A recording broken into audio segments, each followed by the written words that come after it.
Dry food versus your cat's health, what you need to know. For many of us, the image of a cat's diet has transformed dramatically within a single generation. I vividly remember my childhood, where the family cat's meal revolved around a pot of boiling, inexpensive fish like sprats. The concept of cat food was simply our food, prepared for them.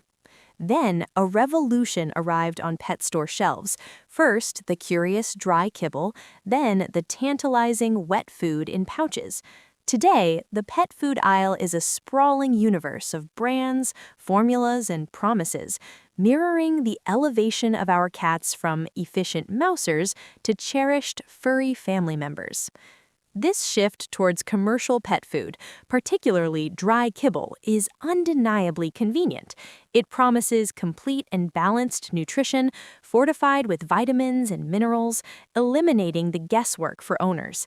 It's a time saver in our busy lives. Just measure, pour, and serve. Many veterinarians endorse this model, often recommending specific brands or therapeutic formulas tailored to a cat's individual health needs. Yet, within the seemingly settled world of cat care, a quiet debate persists among cat owners.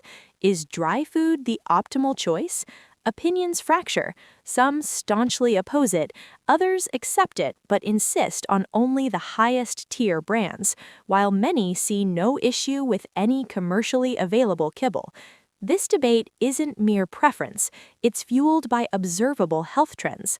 Cats fed a predominantly dry diet can be prone to a constellation of issues: urinary tract disorders, chronic dehydration, obesity, diabetes, dull coats, skin problems, and digestive sensitivities.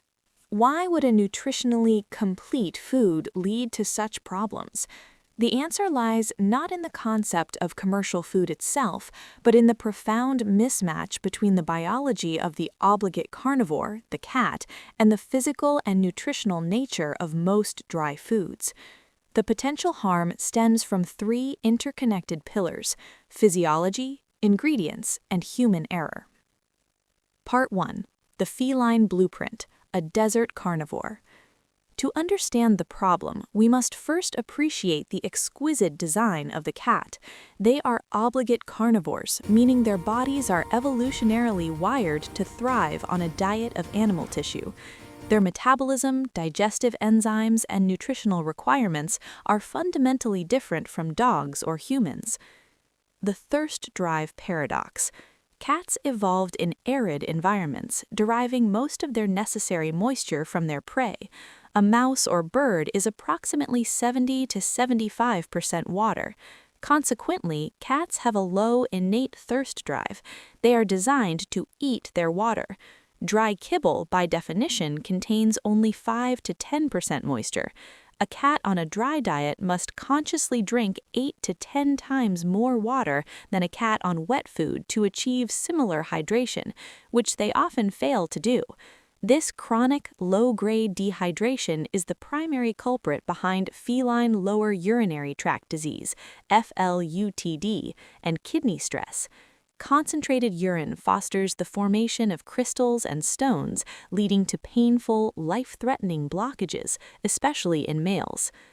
The protein imperative. Cats utilize protein for energy, not just for building muscle.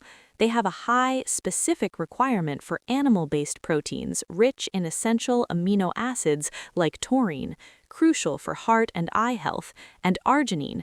The quality and source of protein in dry food are paramount. While premium kibbles use good meat meals, many budget formulas rely heavily on plant-based proteins, corn, wheat, soy, which are poorly utilized by cats and can strain their systems. The carbohydrate conundrum. There is no biological requirement of carbohydrates in a cat's diet. In the wild, their carb intake would be minimal from the stomach contents of prey. Dry kibble, however, contains carbohydrates, starches, to bind and form those crunchy little bits. The extrusion process demands it. This can lead to a diet disproportionately high in carbs, spiking blood sugar and contributing directly to obesity and type 2 diabetes, a growing epidemic in indoor cats. Part 2. Decoding the bag, the spectrum of quality. Not all kibble is created equal. The market is stratified, and understanding these categories is critical. 1. Economy or commercial brands. These are the ubiquitous brands sold in supermarkets, often with catchy TV ads and charismatic mascots. They prioritize palatability and cost over optimal nutrition. Ingredients are typically vague, like meat byproducts or cereals. They rely on high levels of carbohydrates, artificial flavors, colors, and palatability enhancers like digest sprays, often made from processed animal parts. Nutritional adequacy is minimal, and digestibility is low, meaning the cat excretes more and utilizes less, requiring larger portions. The long-term feeding of these diets is most strongly correlated with the health issues listed above. 2. Premium brands. A step up, often sold in pet stores. They may feature named meat meals, for example, chicken meal, higher on the ingredient list, and include added vitamins and omega fatty acids. Carbohydrate content is still significant, but may come from more digestible sources like rice. They represent a middle ground, but may still contain unnecessary fillers and lack the precise nutrient profiling of higher tiers. 3. Super premium and holistic brands. These focus on higher quality, specific animal proteins, deboned chicken, salmon, often with fewer grains or using alternative carbs like sweet potato or peas. They avoid artificial additives and may include probiotics, joint supplements, and high-quality fats. Digestibility is much higher, 80 to 90%, meaning the cat needs to eat less and waste is reduced. 4. Veterinary or specialist diets. Formulated for specific health conditions, renal, urinary, diabetic, hydrolyzed for allergies, these are scientifically designed to manage disease and should only be used under veterinary supervision. They are tools for healing, not general maintenance for healthy cats. The false economy trap. A common owner mistake is opting for economy food due to perceived savings. However, because its digestibility and energy density are low, a cat must eat a much larger volume to meet its needs.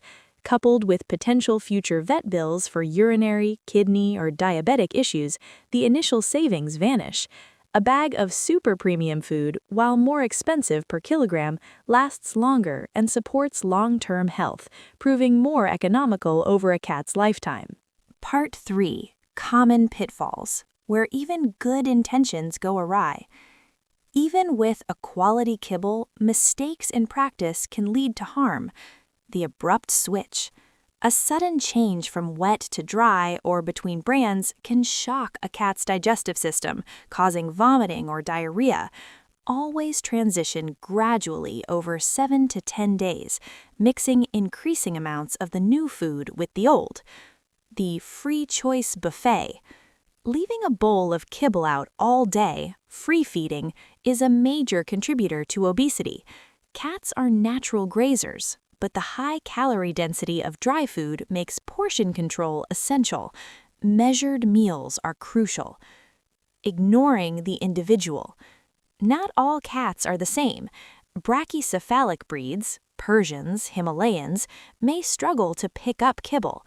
Cats with a history of urinary crystals, kidney disease, or diabetes often have wet food or prescription diets as non-negotiable parts of their treatment. The one-diet-fits-all approach is dangerous. The water factor. If feeding dry, promoting hydration is your absolute duty. Provide multiple fresh water sources away from the food bowl. Cats instinctively avoid drinking near their kill. Consider ceramic or stainless steel bowls, cat water fountains, the moving water is enticing, or adding water to kibble to create a gravy. The path forward, an informed, balanced approach. So, is dry food inherently evil? Not necessarily. High-quality kibble from the super premium category can be part of a healthy regimen for some cats, offering dental benefits, though debated, and convenience. However, it should not be the sole component of most cats' diets. The optimal strategy is balance and vigilance. Prioritize moisture. Whenever possible, incorporate wet food, canned, pouches, as a significant portion of the diet. This is the single most beneficial change you can make. Aim for a 50-50 split by calories, not volume, or better. Choose quality over convenience. Invest in the best food you can afford. Read ingredients. The first 3 should be recognizable animal proteins. Avoid unnamed byproducts, excessive carbs, and artificial additives. Practice portion control. Follow feeding guidelines based on your cat's ideal weight, not current weight, and adjust for activity level. Use a measuring cup. Make water irresistible. Employ fountains, wide bowls, and fresh, cool water to encourage drinking. Observe and adapt. Your cat is the ultimate barometer. Monitor their weight, water intake, litter box habits, output should be well-formed and moist, energy levels, and coat quality. Any changes warrant a vet visit. Consult your veterinarian. Discuss your cat's specific dietary needs during annual checkups. They can provide tailored advice, especially for seniors, kittens, or cats with health concerns. The journey from a pot of boiling fish to a bowl of scientifically formulated kibble represents our desire to provide the best for our cats. But in our quest for convenience, we must not forget the ancient predatory blueprint of the animal we love. The choice isn't necessarily between dry or wet, but between informed and assumptive. By understanding our cat's true nature and marrying that with the best of modern nutrition science, we can make choices that truly nourish them, supporting not just their survival, but their vibrant, healthy, and hydrated lives for years to come. The goal is not to instill fear, but to empower with knowledge, because what we choose to put in that bowl is one of the most profound expressions of our care.